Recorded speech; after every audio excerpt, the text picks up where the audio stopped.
and this is no shade to like other producers, but they're gonna take it as shade. But fuck it, I can hold my own.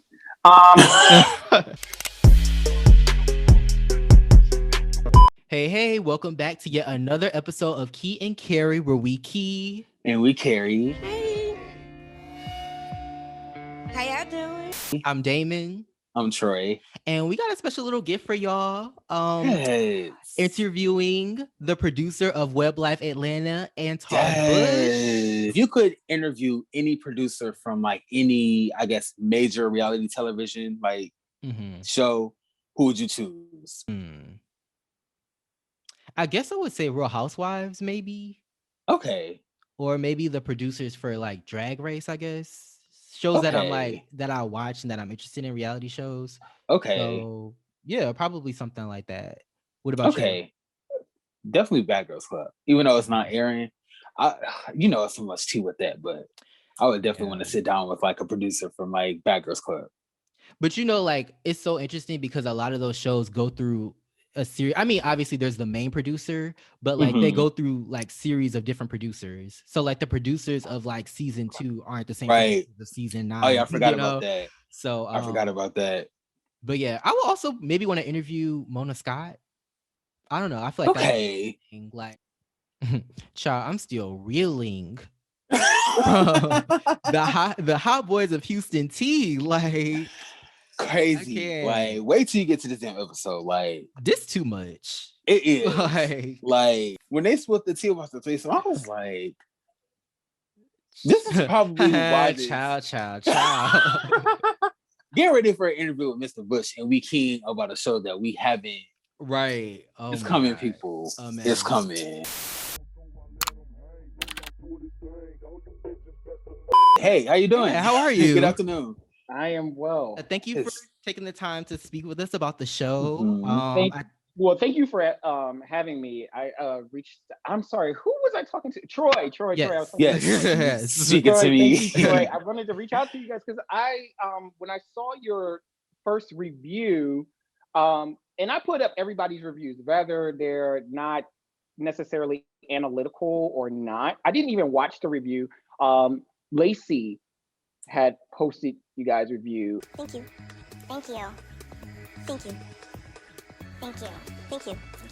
And said I should watch it. And so I watched it and I said, oh, wow, these guys are like in my head. Like, I was like, these guys are in my head. So I was like, let's either, reach out and thank them. So I thank you very much. I try not to watch the reviews before I share them because I try not to be too biased. But this was a review that I was told to watch, and so I've been watching you guys ever since. Wow, we're flattered. You said you try not to watch the reviews, but from the ones that you do watch, I know like as a creative, this is almost kind of like your baby. Like this is something that you made and spent a lot of time on. So how do you handle the criticism and even like the jokes and the negative that comes from it? Well, I have a really, really tough skin, and I said I am so glad that I was never like the kid who was the overachiever and like the really smart kid in class. Like I was like the best average kid in class. So I'm used to being critiqued my entire life. Like I've been critiqued in every way. And so because I've been critiqued so much, now I've learned how to assess a good critique from a bad critique, which is a critique where I want to see you do better, versus a critique where I have no necessarily investment in you or I don't really care. And there's differences, and I've learned how to assess the differences. Okay. Yeah. Yeah, I mean that's a good thing to like. That's a good, I guess, mind frame to have because even like with our show, I feel like sometimes people think like it's like personal and it's like it's either a joke or we really want to see you do better, because we don't know you. We have no reason to be I guess be personal or like give personal attacks. How did WebLYFE Atlanta come about? I know like of course there's like a boom of reality queer Black reality TV shows, especially based in Atlanta. So how did yours in particular come about?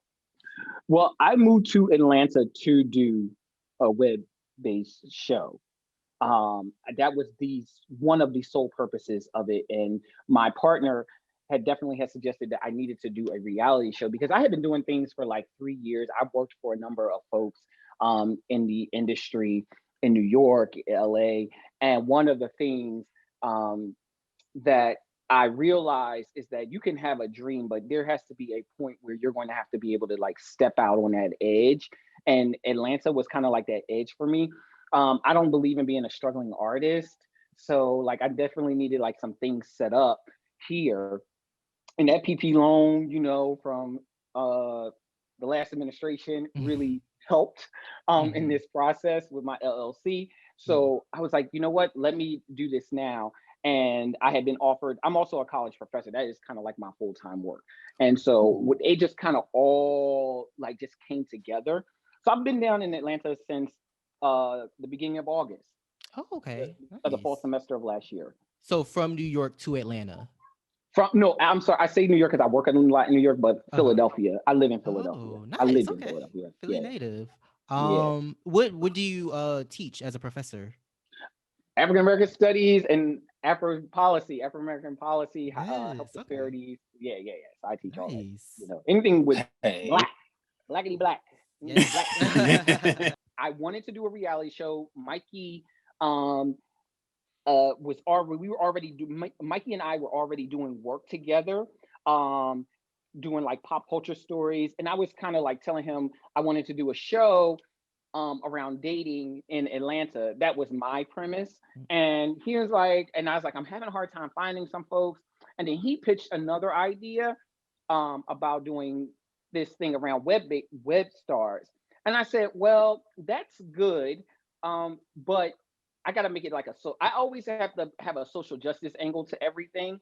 And one of the social justice angles is I wanted to talk about how web stars, you can have all this celebrity and have no money. Like back in my day in the 80s, like celebrities, like if you were a celebrity, it usually correlated with having money too. Nowadays, you can be famous and be living in a shelter. You could be, so I didn't want to do that like lofty, like image thing. I refuse. I did not want to do that. So that was my only caveat. It's so interesting that you say that because especially in the era that we're in now, like it's so easy to become famous. Like I was just reading an article about the Gorilla Glue haired woman, and I'm like, wow, like just like that, you got a like blue check mark, like, so it's right when you say like, people really can be like super famous. Everybody knows who they are, but that doesn't necessarily translate to a monetary value, I guess. What was the casting process like? Like, were you looking for like a certain personality for the show, or did you kind of base like the characters off their work ethic? Like, what were you looking for with this cast? Yeah, so I had very little to do with the casting. I tried to give my team a lot of autonomy. That one keeps them there longer, and two, it kind of I try not to get too involved in certain processes. And that was actually one of the processes I didn't get too involved in because one, I didn't know a lot of people in Atlanta. They didn't know me. So I let Mikey and my other producer, Robert, kind of handle the casting. Now, as executive producer, I do all the check marks and approvals, but I really did let them lead that process. Then there was one particular character I did not want on the show, which was Larry. Larry reminded me so much of myself. And I was like, I'm boring. I'm just falling asleep in my Zoom classes all the time. So I was like, who the hell would want to watch him? And it was no shade to him. It was just more so like he's a regular guy, and regular does not translate well on TV. I can tell you that now. So, yeah, I didn't want him, and Mikey convinced me to have him. And and to this day, I'm still very glad that he was on the cast because I didn't know how vital his role would be. I had no clue. That's really interesting because I do feel like you kind of do need you need a healthy mix of people, I guess, when it comes to a cast. Like a random reference, but Bad Girls Club, for instance, they would always have like that chill girl, and it's like, why are you here? You're not, but it's like they need that, because if they had like 7 girls that were like rah rah all the time, like it would be a mess. So you kind of need, that balance. So absolutely, you kind of need that person that's like the level headed to kind of reel things back in. Like, hey, this is getting too crazy. Like, we're all adults. How did you go about story structure and telling the story? Like you have like so many different personalities on the show, and like, everybody's working, everybody's doing something. So how did you kind of map out how you wanted to show everybody's lives in relation to the show as a whole? That is a good question. I wish you would have asked me that back in September, right?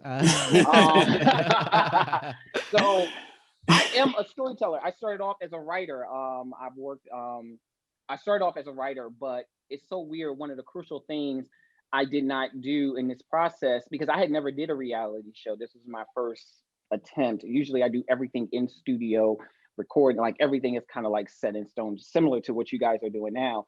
And so I didn't come up with a storyline, which would be one of the reasons why some things kind of seem disjointed, right?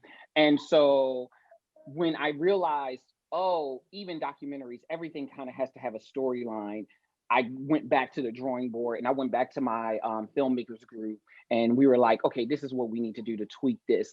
And Carl was not originally a part of the cast when the show started. If you notice, he's not in the first episode. And just so episode 1 and episode 5, those particular episodes were shot in the first 3 weeks of filming. And if you notice, there's not really much going on. There's not really in episode 1 and episode 5, there's not much going on. And that's because they didn't have storylines, and I didn't like force a storyline. And then when I showed it to my editors group, they were like, yo, this is not happening. This is not good. You need to like go back to the drawing board or stop the project, because time is money. Do that. We went back to, I went to Mikey and Robert, and I said, I'm going to cut filming within this amount of time if we don't get an antagonist to some of these storylines. And so a credit to them, they found Carl. Again, I didn't know anybody. They found Carl. Carl comes in and, brings, just what was missing, that missing component. So every good story has a protagonist and antagonist, even if they are switching. Like sometimes, Brandon might be an antagonist and Carl is the protagonist. Even if it's switching, you still need those components for a good story. Right. And that's even better sometimes, because it makes it more dynamic. It switches things up. So yeah, I could definitely see that. And if they found an antagonist, boy, did they. 'Cause it's very, very, definitely a villain for sure. But how did you go about contacting so I'm assuming you found your crew first before you developed like the story and like finding the cast. How was it working with a crew and like, the editors, the videographers? Well, everything that was edited by me. Okay. I did all of that myself. But what I did do was like I said, I went to groups and like send it off to them.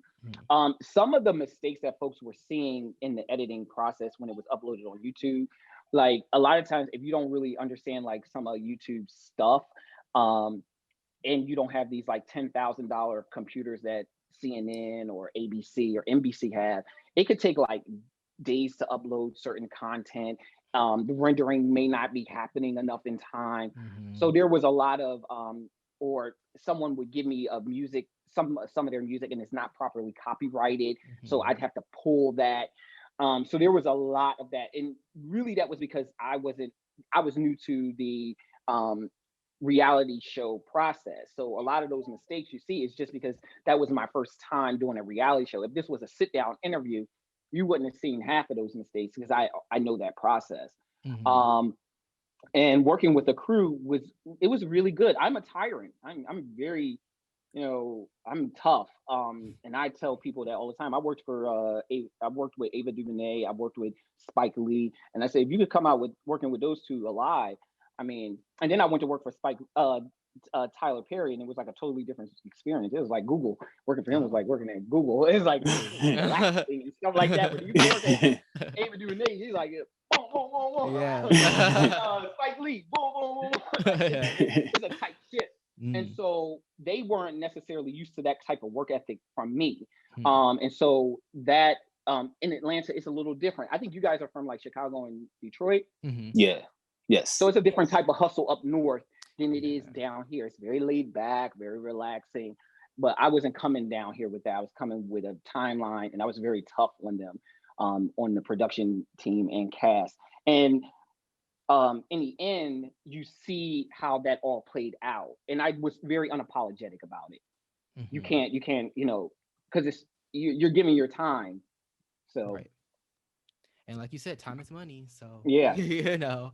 Um Oh, I kind of I just have another question. mm, I kind of want to ask about how did, or if it happened, did filming multiple personalities on like a daily basis did that affect like your mental state at all? Like, was that challenging?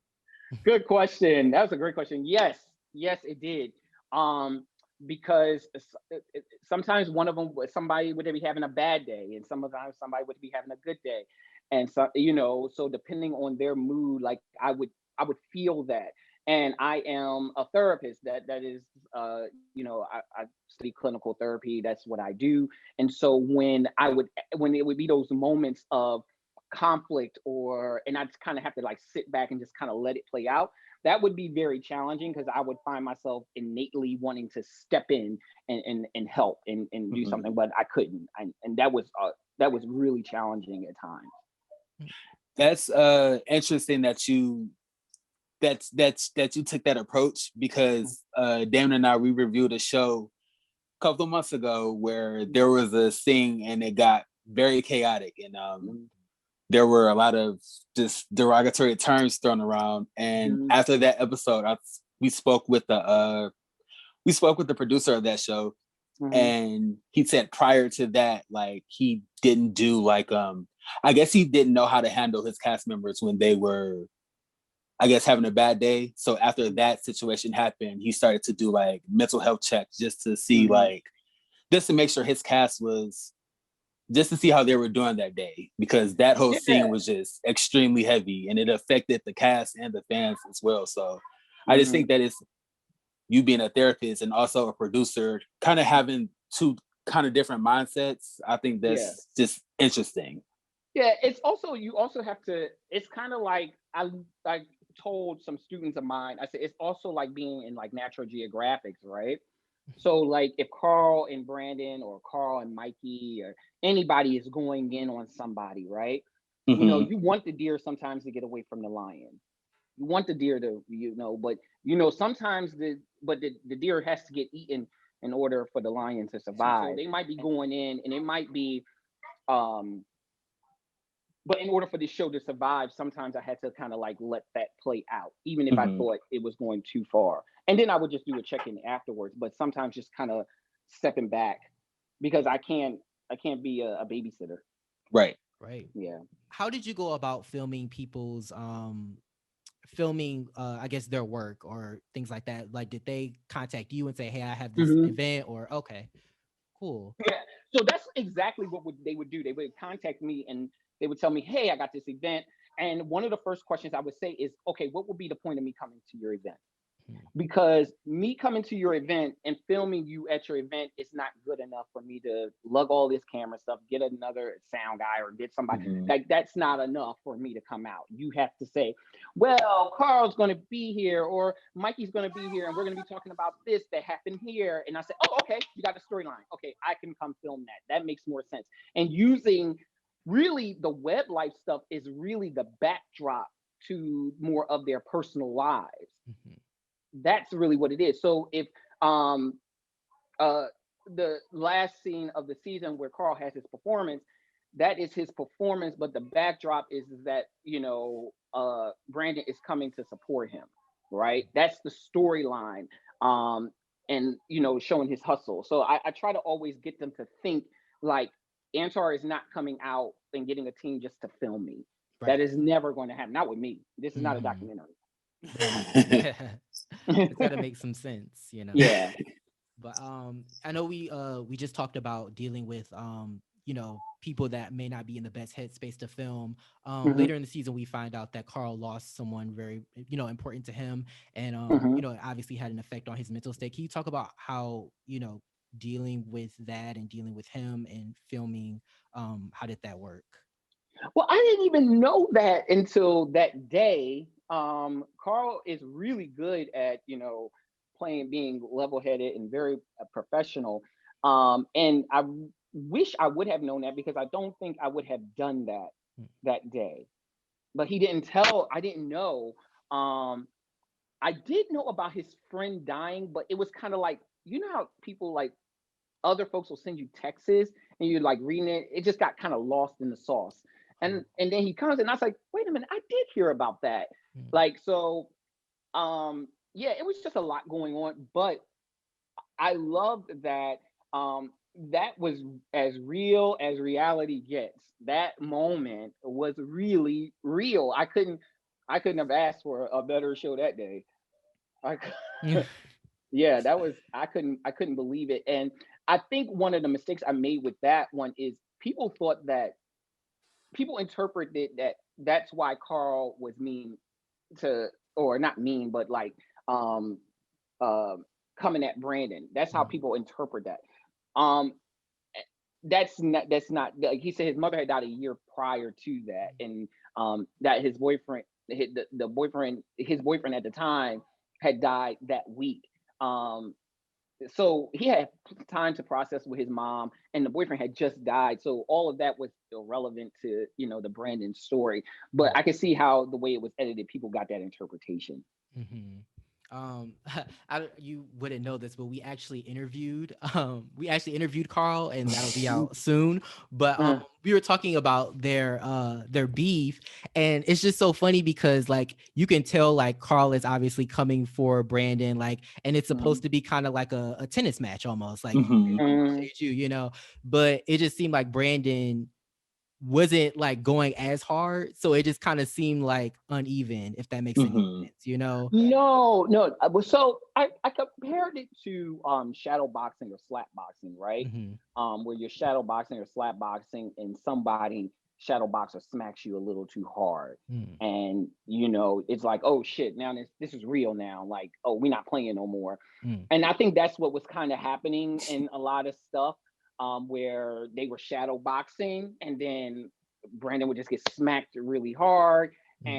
and want to take his ball off the court or something like that. And Mm. um, it just kind of kept escalating from there. And working with Brandon was, I say this, this is actually going to be like my third interview I've done. And I've said this in all my interviews. Working with Brandon, I did 7 years of incarceration, right? And I said, working with Brandon was harder than that. Mm. Working with Brandon Oh, Carson was harder than that. It was wow. really, he is he was definitely a big challenge for me. He tested all my anger management classes in prison. Ooh. They So, work. well, that's good. Like, at least you know they work Right. now. Like, They work. um, but can you shed a little more light on like what made it so difficult? Was he high maintenance? Was he emotional? Um, I I don't think Brandon did proper. He didn't follow through or do proper research on who I was, mm, and he didn't do proper research and follow through with the type of work I do. mm, So because he didn't do that, he never trusted me as a producer. And so when you don't have you have to trust your team. I'm learning that every day, every time I work. You two have to trust each other as a team. Um, and you don't not trust each other until you have a reason not to, right? And he never gave me that. And I never forget when episode 1 and episode 2 came out, all the text messages and voicemails I got from him. And I would say, give it time and then make a decision. I said, I'm all for getting cursed out. I've been cursed out by the best. It does not bother me if you curse me out or yell at me. But at least give me until the opportunity that I said. So I told him, give it till episode 4, because I had already knew that it was going to kind of um, fluctuate. I knew the storyline was about to fluctuate. And so he said he never gave me until episode 4. He was just kind of like still piling all of this anxiety on me. And then as soon as episode 4 came out, in episode 5 and then episode 6, then he was okay. But he never gave me that opportunity. And so he never trusted me as the executive producer. I thought I was doing all the right things. Moving forward, I would never do that again with any cast member. But I did want him to know that I appreciated that he gave me his time and was going to do that. Of course, you want to show them in their best, but like it's almost like they want full control of how the audience sees them, which obviously can't work because they're only one person on the show, So it's like this balance of like, I'm not going to show you, like, I'm not going to make you look awful, but I kind of have to show a well-rounded you. And so we kind of talked about that in one of our reviews, where it's like, I feel like sometimes they want all great, all, amazing, which I mean, I feel like a lot of people will want, but like, I don't think that's something that necessarily everybody could connect to. I feel like we can connect to a well-rounded, person. So, yeah. And I was actually kind of surprised by that, because I thought, but he's never done like reality TV, even like the G status stuff. Also, I think like he thought, and I don't know, he's never said this, but I felt like he thought, because I was new to Atlanta, that I didn't really know a lot. Not know, I know about production, I know about storytelling, but I think that kind of like contributed to some of his things. Like he didn't know that, okay, no, I know how to do research. I'm a student first, so I know how to like find out things. And I didn't want to make him look any way he wasn't supposed to look. But I did tell him, like, not everybody's going to be supportive of OnlyFans, right? That is a myth. I mean, I tell people we live in our very liberal Black queer bubbles. I said, but there are some conservative Black gay men and Black trans people, and they do not see it. And so I think Carl spoke to that voice. And there was people who supported it. I don't think that, in my heart, looking back on the entire season, I don't think Brandon wants to do OnlyFans. I think that was just a means to an end. And I really do wish he would have brought that story out more. We talked about that, how there seemed to be a level of just a little level of shame there. Like, I don't think he was like, oh my God, like this is the worst thing ever. But the sensitivity to me just seemed like there was like a little bit of like, maybe this isn't necessarily what I want to do wholly. I'm just kind of doing it, and I'm not like ashamed to the point where like it's, wearing on my self-esteem, but like, when people talk about it, I get a little sensitive. I think that it's difficult because, again, you are a web reality star. So people have their perceptions about who you are, like not people from Atlanta, but we're talking about people from LA or Wisconsin or New York. And so trying to keep up that image and what other folks think is I think is what led him to making some of those decisions. I still don't think he wants to do OnlyFans. I felt like that was just something that was just a means to an end, like, one of these young men selling drugs on the corner. I don't think no one grows up saying, I want to sell drugs. I think that just becomes a means to an end. I just think that you don't know, if you don't have a plan, an exit plan, and that's something I ask every cast member, what's your exit plan? You're not going to be with me forever. Like, you're not, and so what's your exit plan? And if you don't have one, that is what gives me a concern, because you can't have an exit plan. Okay. So switching off of Brandon and going to another two cast members that I thought were really interesting. We kind of get like a little like snippet into their life, a little appetizer, I guess you could say. But Lacey and Freshie, how did you, okay, so you didn't find them, but I just thought that they were really like fun and interesting, and they offered a different perspective. But we didn't really get to see them as much. Can you go into that? Maybe there was like some scheduling conflict or just story wise, you know? There was definitely some scheduling conflicts with Lacey and Freshie. Another lesson learned, and that I have to be a lot more cognizant of that and what I expect. I really do wish, because they were a lot of quality work was coming out of them, but we just couldn't get them as much as we wanted. And moving forward, we will definitely try to get them. And I was very clear. Let me tell you, this would have been a sausage fest if it was up to the other producers. I was very clear. Do not bring me all men. So they, they were like, well, I said, I don't care. And they was like, well, we don't know. They give you that same bullshit shit that CNN does when they don't have enough black people in the office, or, oh, we can't find any qualified folks, or blah, blah, blah. Then look. Right. Right. Yeah. No, yeah. And we kind of talked about that. Like, like we said, a lot of these shows are coming out, and they are kind of looking, the same, and I get it, because like people look at, Chasing Atlanta, or they look at G-Stats and like, oh, well, that's how you do it. So, it's I think different perspectives, create different, more content, because you get to see how different people live their lives. So, and that's actually when you said, I think one of you said that in your critiques too. And I remember thinking that's one of the reasons why, is because I wanted to cover different stories, and different aspects of, Black queer life. Like, what does that look like as lesbians, or bisexuality, or trans folks? We could not get a trans person, so we was trying to, but moving forward, and now that we have the numbers behind us, because let me just be very clear, I was not expecting the show to do so well. Listen, yes, we were like, I was like, oh my god, like they're really, I couldn't believe it. But then, like, looking at the people on the show, and like even them talking about their following up front, I was like, okay, well, that makes sense. If you have all these followers, then that's driving people to watch the show. But yeah, that's amazing that you're able to get that viewership. Yeah, but I also think it wasn't just the followers too.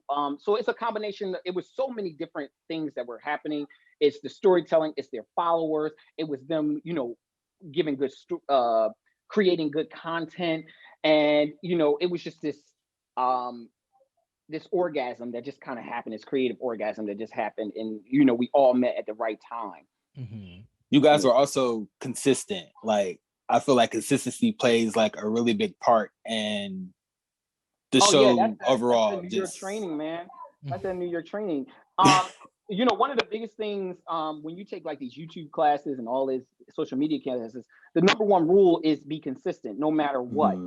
So I knew that I had to find a editing schedule and everything that was going to be conducive to what was going on. Also, I was looking at, people always ask me, why is the show so short?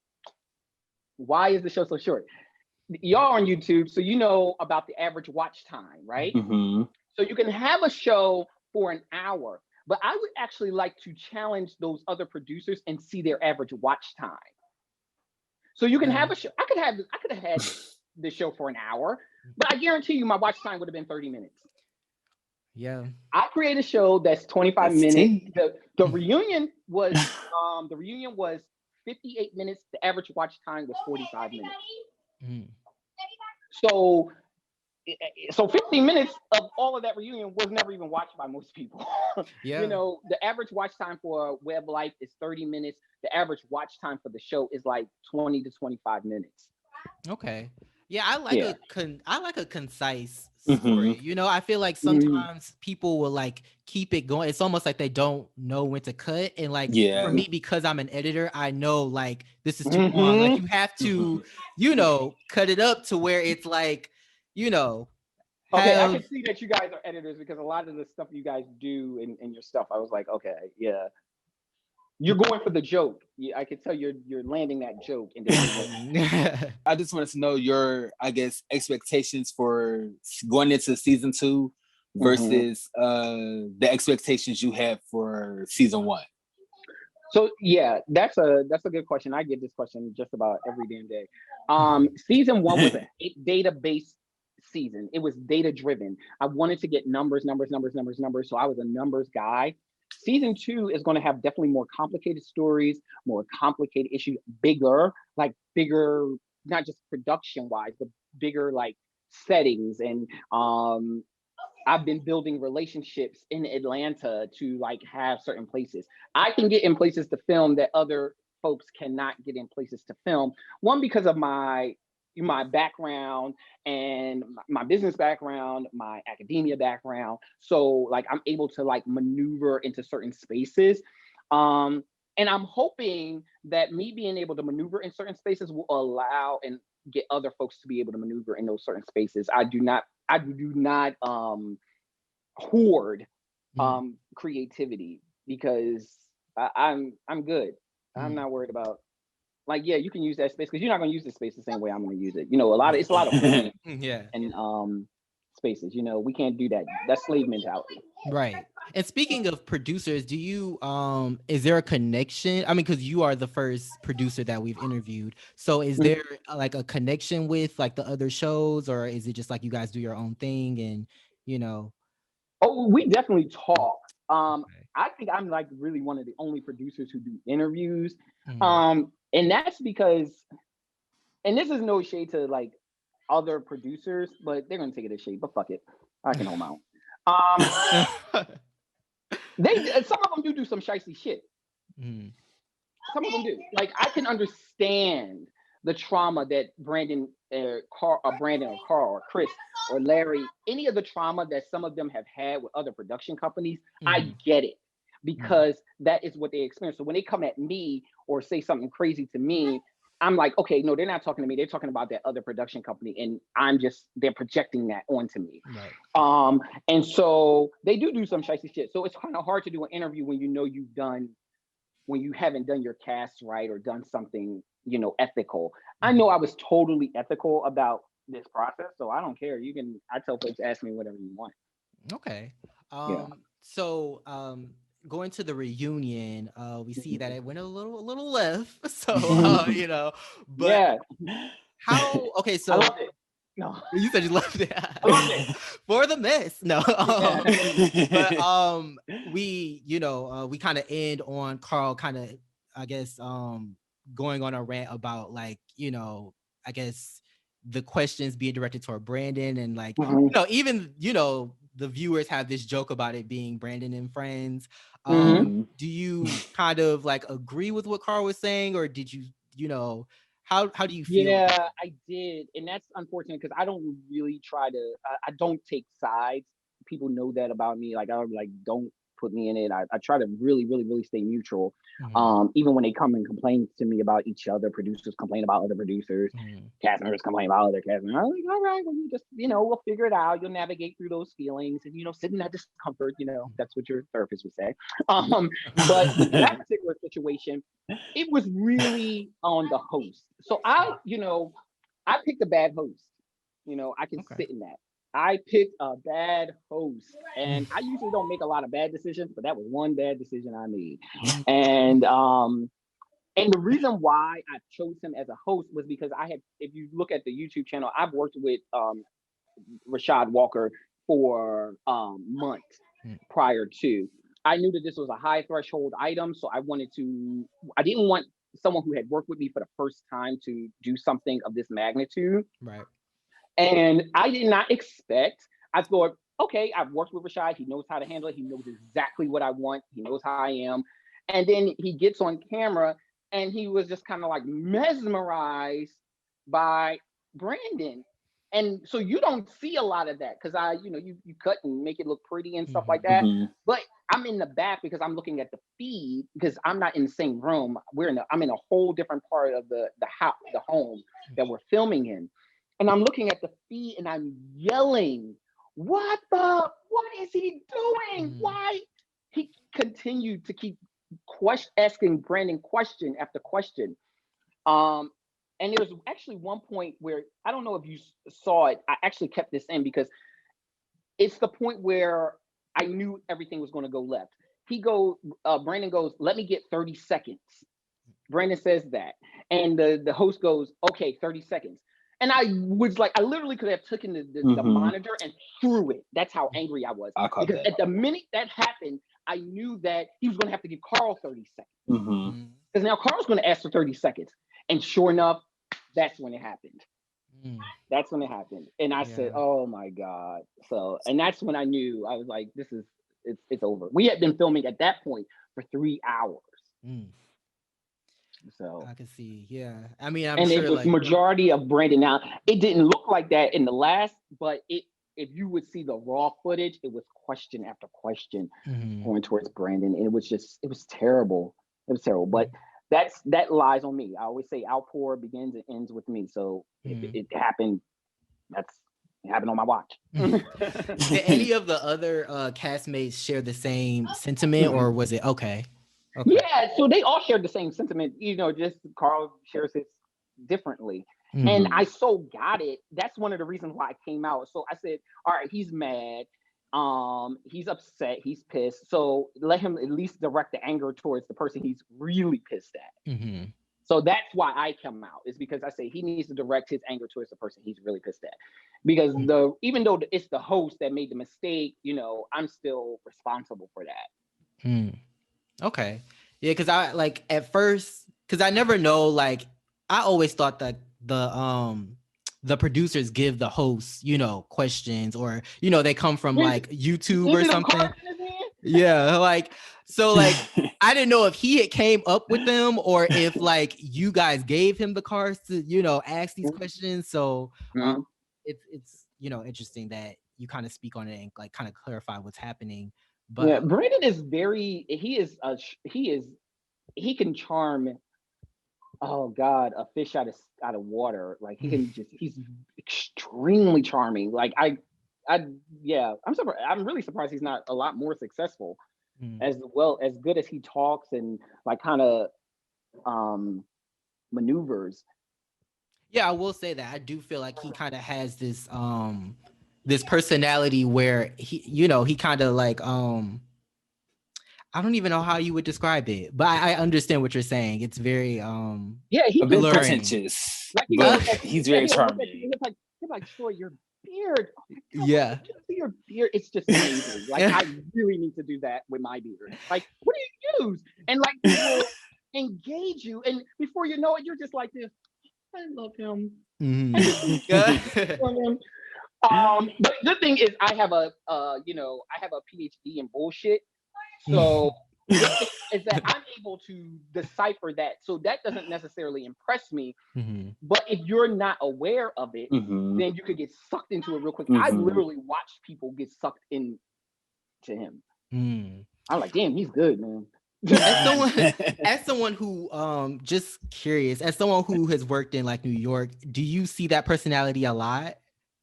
Yeah. Okay. Absolutely. I was gonna say like okay, because I feel like that is a personality you would see in New York or LA amongst the industry, particularly especially in like the film and acting. LA is totally that brand and personality. LA is definitely more that. And because I'm so used to seeing it, I wasn't, and he knew that maybe like the second time working with me, because I was like, okay, what time are we starting? And he was like, well, I said, what time are we starting? So I would like always like redirect, like, because I'm not impressed by, I need the tree, not the decorations. Right. I noticed that the host kind of did tell him that at the reunion, like, I'll ask you a question. I need you to get directly to the answer so we can keep moving. Yeah, but that's not how. So again, that's not a good host, right? So I wouldn't tell a good host wouldn't tell you that.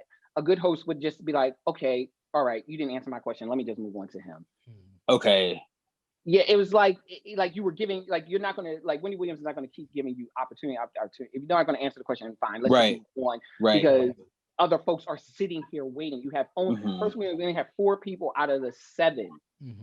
So you really do need to engage in a high level, and it just didn't come off that way, unfortunately.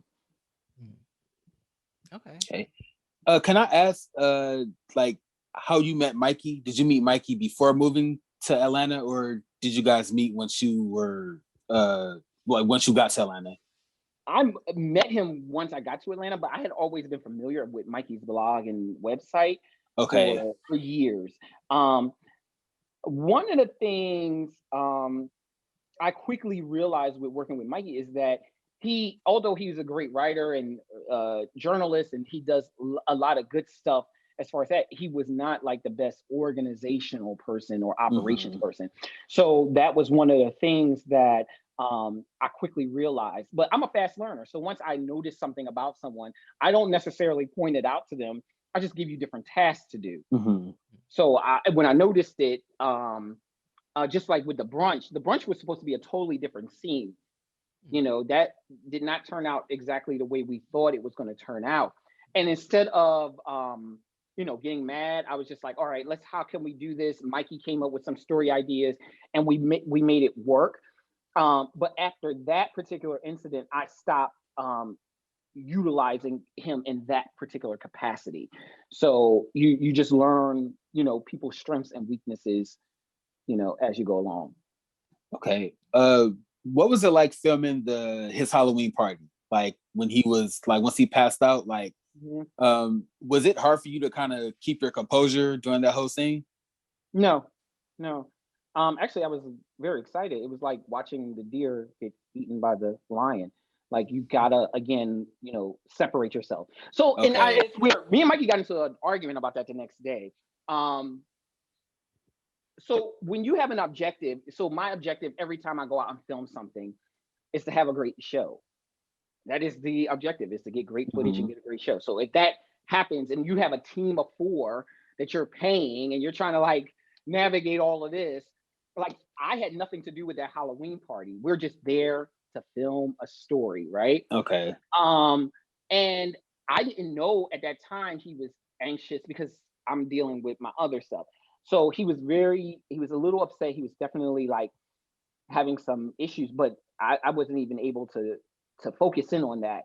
And when he faints, my team is we're trained. We don't stop. No camera stop. If he would have died that day, those cameras would not have stopped. And I told him that because the objective is to get a good show. And I think sometimes people get that, but because I worked in media and worked in high tense places, protests and stuff like that, I know that the cameras do not stop unless your life or someone on your staff is dangerous. In danger. And he didn't want that necessarily in the show. And I said that was a time where I kind of had to pull rank. And I said, no, it's going in the show. I said, again, I won't make you look like a fool because that's not the objective, but it is going in the show. And that's because it was a good show. It wasn't a good Halloween party, but it was a great show. It was one of our highest rated. I knew it would. I even told Carl it was so funny when not the fact that people were passing out, but as they were passing out, and he's like, "Is there a carbon monoxide poisoning going on? What's going on?" And I'm like they both fainted back to back. It was crazy. Was it hot in there or? Yeah, it wasn't hot. It was just more like people were just drinking because the drinks were free. And, it was just overindulgence. That's all. Not with Mikey, but other folks. Okay. And it's actually interesting that you say he didn't want that in the show because I think I might have said in our review, but I might have cut it out. But it's just interesting that the show doesn't. I wouldn't say the show paints Mikey in a bad light, but it really sheds light on maybe the things that he's struggling with, in terms of the wedding, not, being, I guess, the insecurity about being alone, and then, him pining after Brandon, and then him fainting. And so it was just interesting to me that he was a producer on the show, because I was like, wow, this doesn't paint him in the best light. You would think as a producer, you're but now that you say I'm a producer and it's going in No, he was going in. He was definitely not very happy.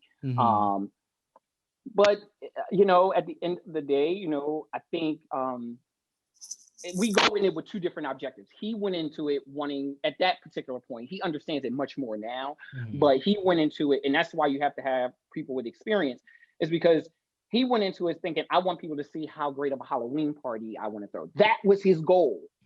That was his goal. OUTPour Productions' goal was, we need a good show. so if I'm walking in and we need a good show, if even if the Halloween party being good and having a good show could both work well together. Like you can Right. have both at the same time. But also you can have a really bad Halloween party and have a great show and they work well together. And that was one of those moments. And I didn't think he didn't think that the show would even do that well. I said, "Oh yes, it will." I said, when the ambulance, I almost orgasmed when the ambulance came. I almost orgasmed. I literally was like, "Oh my god, I'm about to come on myself." Like it was that unbelievable. And like one of the production guys was like, "Should we stop?" And I said, "If you stop this camera, I'm not paying you." No, that's real. That's Mhm. absolutely real. Because it's reality TV. It's not a documentary. Right. It's reality TV. And I knew it was that moment. I couldn't believe it. It was unbelievable. But I think after I let him curse me out, get it out of his system, then he saw the ratings, and I think he definitely like understood. Sometimes, when you did somebody's advice, you sometimes you don't see it right away. You don't see what they see, and then you're like, "Oh, okay." But Mikey, like all of us, are complicated. I think Mikey is really complicated, like all of us. I think, but one of the things I was kind of really like I never understood was his thing around body image by his own body. That was something I never really quite got. Because he kept saying, if you're not a pretty boy, if you're not this, and I was like, I know plenty of big guys who get many more dates than I do, get many more niggas and shit. I said, I don't know what you're talking about. Like, I ain't never. I mean, like, maybe you ain't hanging around the right people, but I don't know. Like that, I just was not going for that narrative, and he definitely was upset that I wasn't buying into that because I was like, no, I don't think so. I know a lot of big niggas, especially in Atlanta. Shit.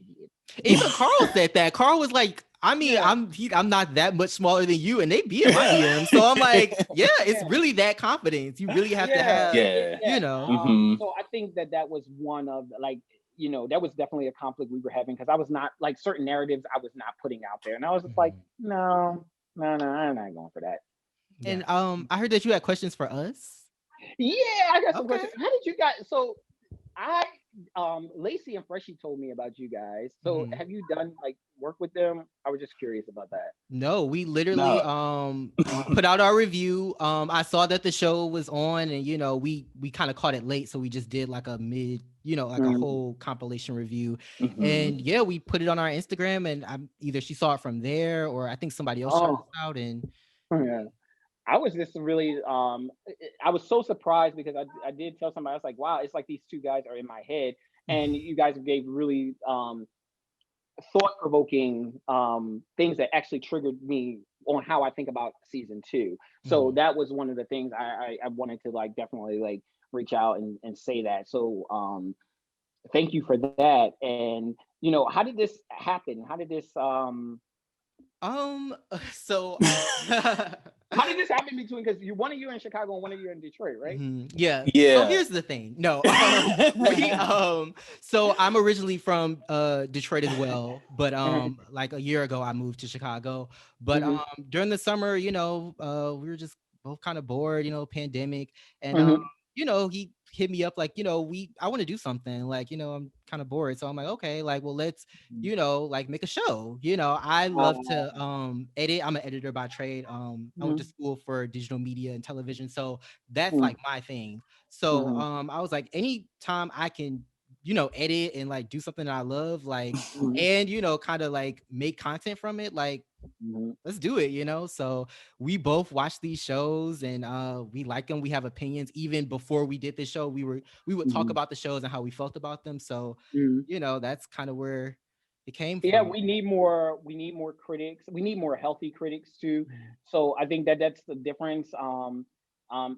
I never tell I tell everybody I do not mind you not liking the show or giving a not a bad critique, or giving an assessment, or what could be done better, or whose storylines could be developed, because that only helps us.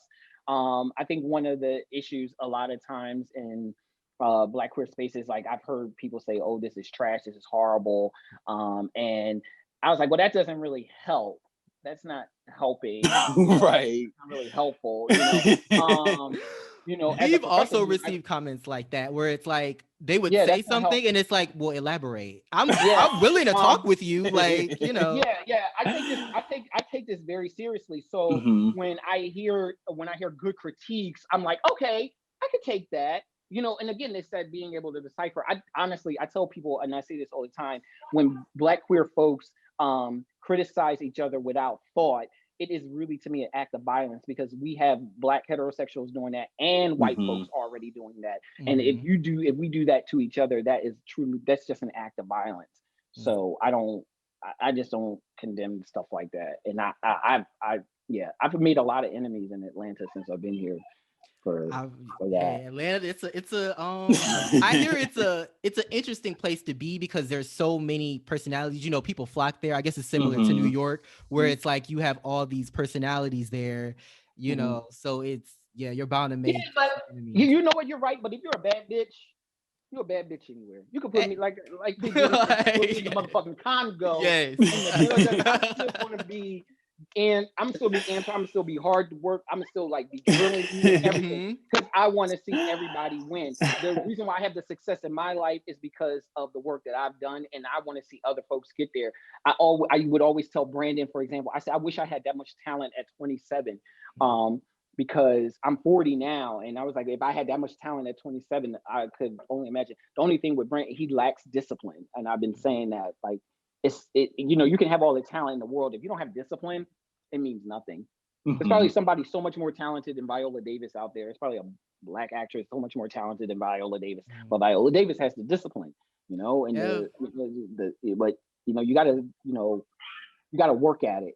Mhm. Hmm. It's also that I feel like being able to network. I know like some people like they have the talent, but it's like that networking and like being able to be social and like being likable and like being able to sell yourself. I feel like they lack those characteristics or those skills, Yeah. and so they kind of get lost in the sauce because they weren't able to propel themselves to be visible.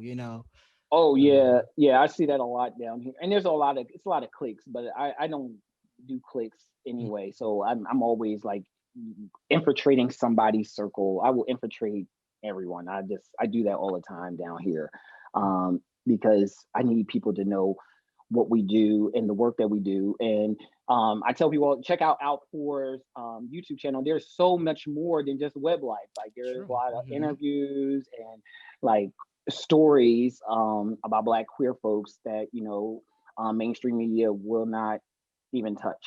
You know. Yeah.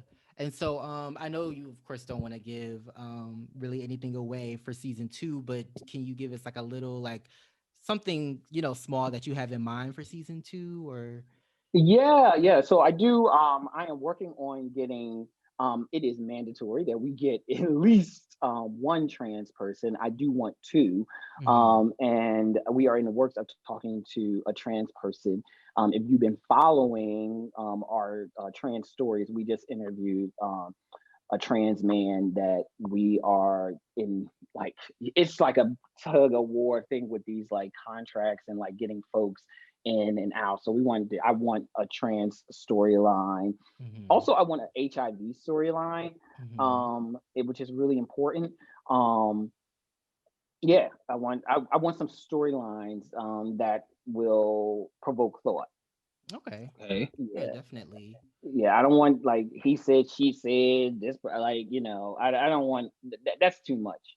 Hmm. Mhm. It's Yeah. crazy because that's Yeah. what a lot of these shows are Yeah, I want somebody are giving. Yeah. yeah, like And honestly, I feel like, as more and more of these shows come out, I do mhm, feel like, like I know some people are like, oh, like all this is, trash. They're just people arguing. And it's like, honestly, like sometimes I just want to see people argue, like not yeah, necessarily like them calling each other like terrible names and, things Right. like that. But like, I do want to see, because you look at reality TV, everybody is in that game, So it's Hmm. like, it's kind of unfair to be like y'all can't do it because y'all are already something's people are already looking down on y'all, and it's like, yeah.